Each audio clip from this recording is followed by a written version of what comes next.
Welcome to the YouTube channel Ukraine Today. Vladimir Rabchun is here with you in the studio. Subscribe to our channel and like this video. It's easy for you and it makes us happy. YouTube's algorithms like it and it helps promote our content.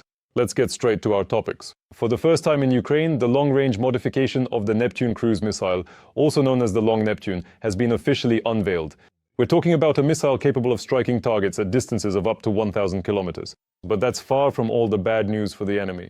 The General Staff has confirmed the strike on the Ust-Luga terminal and the oil refinery in the Samara region.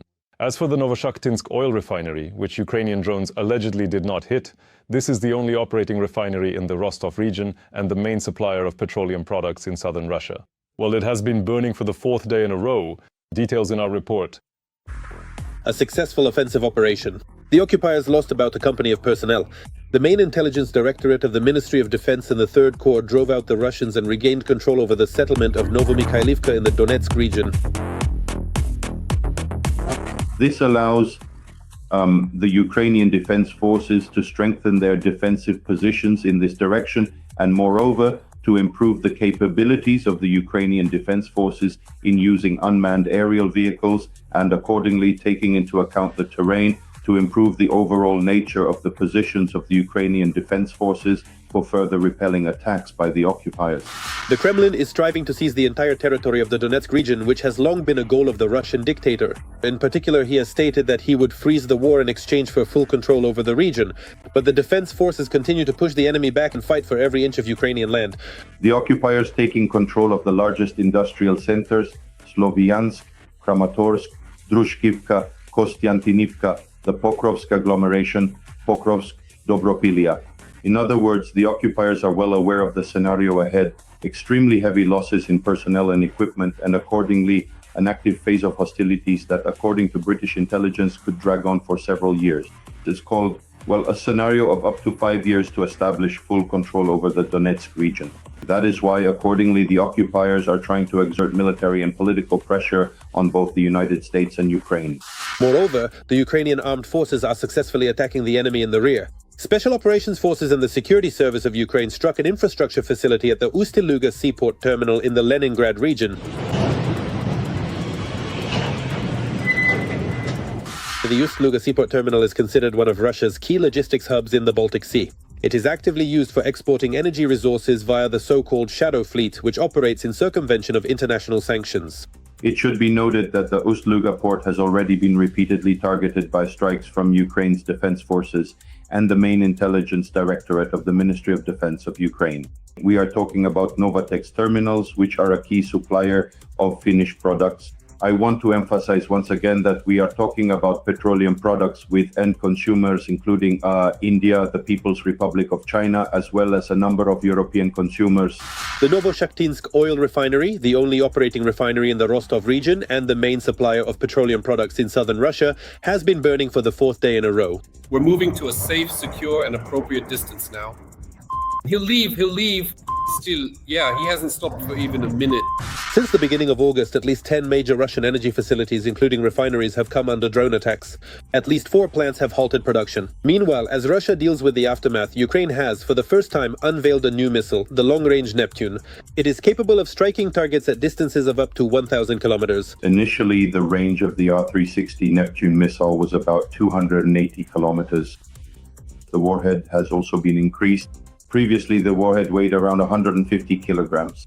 At the moment, the technical specifications have not been disclosed, but it is a matter of a significant increase, specifically in the warhead of this missile.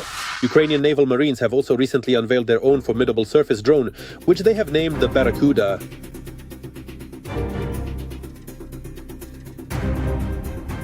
The drone's design features a modular system that allows for the use of various types of weaponry.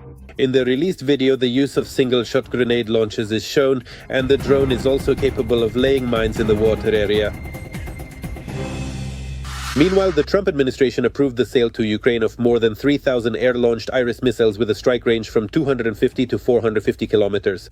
These missiles are intended for destroying ground and naval targets. Once again, I want to draw attention to the quantity and the tactical and technical characteristics. In other words, what we're talking about is that at this point, if the United States makes a positive decision, Ukraine's defense forces could have total control over legitimate military targets on the territory of the Russian Federation, including up to Moscow. The point is that these missiles have been specifically modified for the F-16s, which have already been delivered to the Ukrainian side, and there are about 100 of these aircraft. And accordingly, if they enter Russian airspace, the range for striking legitimate targets on Russian territory increases significantly. The deal is included in a military aid package worth $850 million, which is largely funded by European countries and also provides for the supply of a number of other weapons. Joining our broadcast is Alexander Kovalenko, military and political analyst from the Information Resistance Group. Alexander, glad to have you with us. Good afternoon. Alexander, where in Russia are the effects of the attacks on Russian oil refineries already being felt? And what about those refineries that are still burning, for example, the Novoshakhtinsk refinery? Well, first and foremost, it's the southern regions of the Russian Federation. There we are already seeing not only a rise in the price of gasoline, especially the 95th grade, but also an actual shortage. In addition to all this, these are the temporarily occupied territories, including the temporarily occupied Crimean Peninsula. That is, the supply of fuel and lubricants of fuel to those areas is significantly complicated for the civilian population, primarily for civilians, because the priority for the Russian leadership is their occupation forces, and they will be provided for as much as possible to the greatest extent possible. Even taking into account the shortages, the lack, and the serious problems for the civilian population, for domestic consumers, they will still send everything, gasoline, fuel, and lubricants, and so on. First and foremost to the consumers who are part of the Russian occupation forces. And ordinary Russians, I think, will very soon begin to truly feel the significant impact of these ongoing strikes more and more directly on themselves, because we can now definitively state that as soon as these impactful strikes on Russian oil refineries initially began, in most cases, astute analysts meticulously recorded what exactly? They recorded a decrease in the export of Russian petroleum products. They recorded a decrease in revenues to the budget of the Russian Federation from the export and sale of petroleum products. And the second stage is precisely the shortage, the acute shortage for domestic consumers, for the civilian population. The final stage is, of course, a similar shortage and crisis with fuel and lubricants, but this time for the Russian occupation forces. That's why I think that closer to the autumn-winter period, especially in the winter of 2025-2026, domestic consumers in Russia will feel this crisis particularly acutely. Am I correct in understanding that we are talking about a kind of centripetal crisis? That is, from the remote regions, or say from the south of the Russian Federation, gradually moving closer to Moscow, closer to St. Petersburg? Step by step, yes. So this particular process is certainly not especially rapid. No, it proceeds quite gradually. It is, well, an incremental process. I would certainly call it that. Initially, significant and substantial damage is inflicted upon the various oil refineries, which subsequently leads to necessary adjustments in both the exports and the external deliveries of refined petroleum products. Then, as some of these essential refineries are gradually repaired and others are unfortunately taken out of operation, they all profoundly feel the significant impact of these changes. All of this affects the repair timelines for subsequent refineries that are struck, oil depots, logistical hubs, and so on. And this is a cumulative effect. Right now, we are somewhere in the middle, about 50-50 of this cumulative effect, which is starting to be felt. But it's still too early to talk about any kind of total large-scale crisis. And it will happen even if we are unable to reach the refineries located somewhere in the Far East. That particular approach will not effectively solve the significant and complex problem for the entire western part of the vast Russian Federation, or to be more precise, the extensive European portion of Russia. All of this is connected to supply chains. These are supplies that will either be delivered through pipelines, main lines, or hubs that will no longer function. There won't be enough pressure, there won't be enough routes because a particular hub will be damaged or destroyed. And everything will depend specifically on logistics, either by rail or by road logistics. First and foremost, of course, by rail. But as we can see, Ukrainian strikes are now also targeting the railways and logistics for the European part of the Russian Federation, the most densely populated area, are being disrupted. Railway logistics. All of this together in a comprehensive way leads to the fact that in the near future, yes, Russia will experience a very serious crisis. And it will affect not only fuel and lubricants, not just gasoline, but many other aspects, including social and not only social issues. Oh, well, of course, there's a direct connection here, for example, with the harvest. Harvesting is linked to the use of fuel, particularly diesel, for example. Diesel is currently being used actively by the Russian army. So, if there isn't enough diesel for the harvest, we can already imagine what consequences this might have for Russian society, for ordinary Russian citizens. Of course, this means an increase in the cost of the harvest itself, any kind of grain. And we're not just talking about wheat here, we're also talking about other grains, about corn, about, for example, sunflower oil, the same sunflower seeds, and about buckwheat. So the year 2026 could potentially turn into a very serious and significant crisis for many Russian consumers when it comes to addressing these particular and pressing issues. In terms of the potential profitability of food production, meaning the profitability of essential goods that are necessary, even something as basic as bread. Even something as basic as bread could become several times more expensive due to rising fuel costs, as well as complications related to logistics. It's not just that there won't be enough fuel for refueling, or that it will be too expensive to refuel the same combines. That's the most basic example, but also for shipping by rail. And if the railway isn't working, if a logistics hub is damaged, then it's up to road transport. Using road transport with trucks, the same ones, means high fuel costs. Accordingly, this makes each unit of product even more expensive, whether it's made from the same corn or wheat, or even something as basic as buckwheat for the consumer. Okay.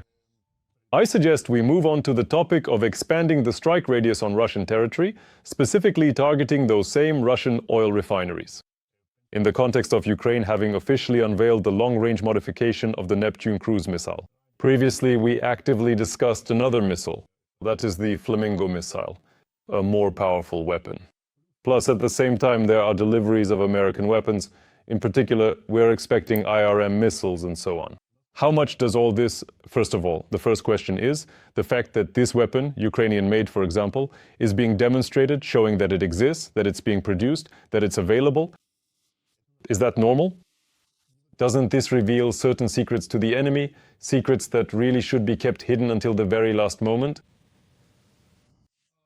Yes, that's quite a debatable point.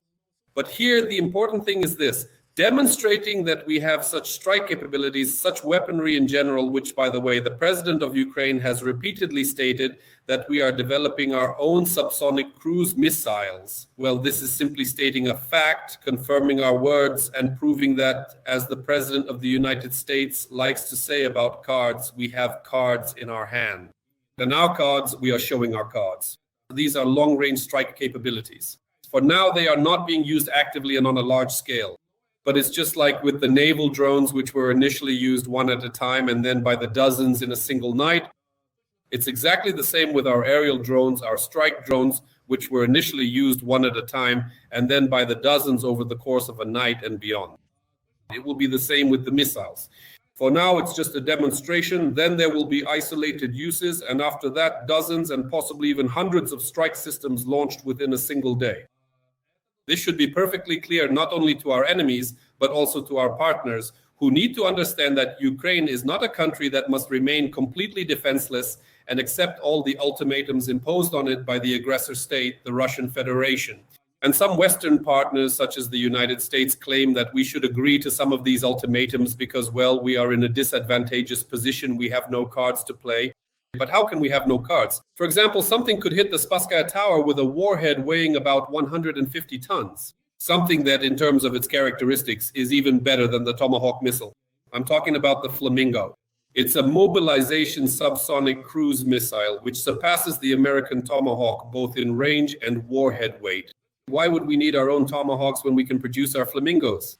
The long-range Neptune has its own functionality. Although its specifications are somewhat lower, its flight range is 1,000 kilometers. But judging by what this missile is, the Neptune has a completely different functionality, even though its speed characteristics are similar to the Flamingo, right? For example, it has subsonic speed. It's also a cruise missile launched from land, but its functionality is somewhat different. For the Russian occupiers, this will come as a surprise. So when these start arriving, it will undoubtedly be a strong argument for Russia that it shouldn't talk to Ukraine in ultimatums. They tried in 2022 to talk to Ukraine during, by the way, this is a very interesting point. In 2022, they tried to talk to Ukraine in Istanbul using ultimatums. How did that all end? They had to flee from northern Ukraine, losing a colossal number of troops, then from the Kharkiv region and later from Kherson as well. The Russian army, disgraced before the whole world, simply ran away. And now they've tried once again to talk to Ukraine with ultimatums and what could happen.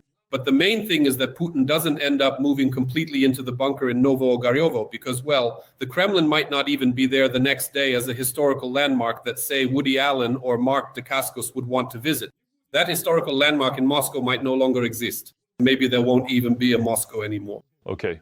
Am I right in understanding that such domestically produced Ukrainian weaponry gives at least two major advantages? But that's just what's obvious for Ukraine. The first is that it brings a completely different scale of destruction. You absolutely can't compare it, for example, to drone attacks. If drones caused serious disruptions at several oil refineries on Russian territory, then such missiles could completely put these refineries out of commission or destroy them entirely. That's the first advantage. And the second is what President Zelensky mentioned, that such attacks don't need to be preliminarily discussed with the American side or require permission from Western partners to use this kind of weapon. Is that right or not? Yes, it's our missile. We decide ourselves where we want to send it.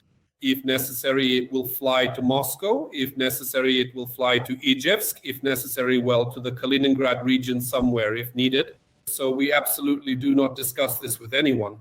And if it becomes absolutely necessary, well, let's say at some significant oil refinery, even located somewhere deep within the territory of Belarus, if certain considerable risks were to suddenly arise, and if we truly desire, we could even launch a decisive strike against Tehran.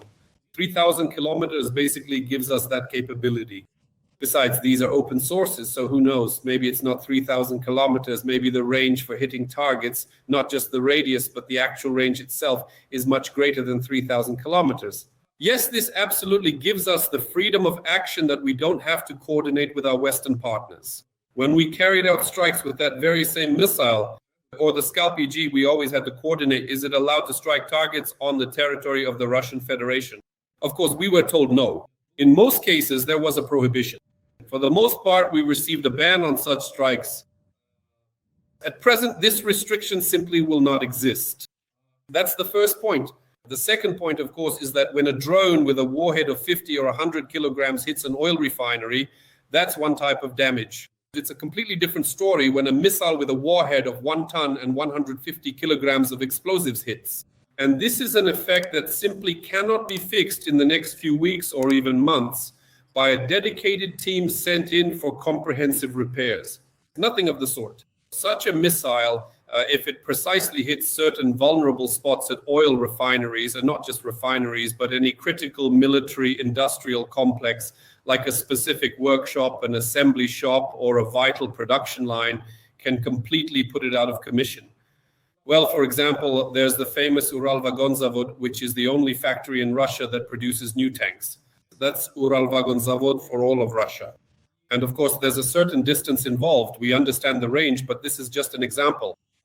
A strike on a specific workshop would completely render it inoperable, and Russia would become a country unable to produce tanks. It's all very simple. All it takes is a hit on a single workshop, and you could put a full stop, across even, I would say, on tank production in Russia. And a final question, if I may, also concerns cruise missiles, but this time American ones. IRM, the delivery of thousands of these missiles to Ukraine. I understand that all this is happening against the backdrop of statements or publications about Ukrainian production, about Ukrainian missiles that, for example, significantly exceed the IRM missiles themselves in range. But nevertheless, why now? What is the main purpose of Ukraine receiving them and the American side providing them to Ukraine? I think these missiles are primarily intended to enhance our capabilities in delivering tactical strikes on temporarily occupied territories. So first and foremost, this is a tactical missile. It is designed to destroy targets at a range appropriate for tactical objectives. Storm Shadow, Scalp-EG, Taurus, the same ones, yes. These advanced missiles are designed to perform a very similar and crucial function within our strategic defense capabilities, and the more such potent and versatile strike assets we have readily available and at our disposal, the broader and more comprehensive our ability will undoubtedly be to effectively utilize and strategically apply tactical missile weaponry across various operational scenarios. In other words, this is a replenishment of our ammunition stockpile. Meanwhile, the production of Storm Shadow and Scalp EG is now at a level where, let's say, as many as are produced are delivered, and so they are now limited not by stockpiles, but by production. And as for Taurus, it's still unknown whether we will receive them in the near future or not, so these missiles can partially compensate for the temporary shortage of Storm Shadow and Scalp EG.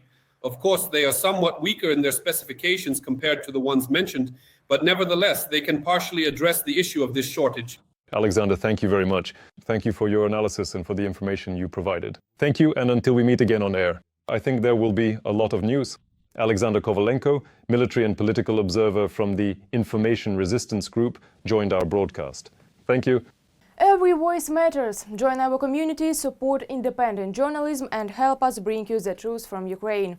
Become a member of Ukraine Today. Join us now.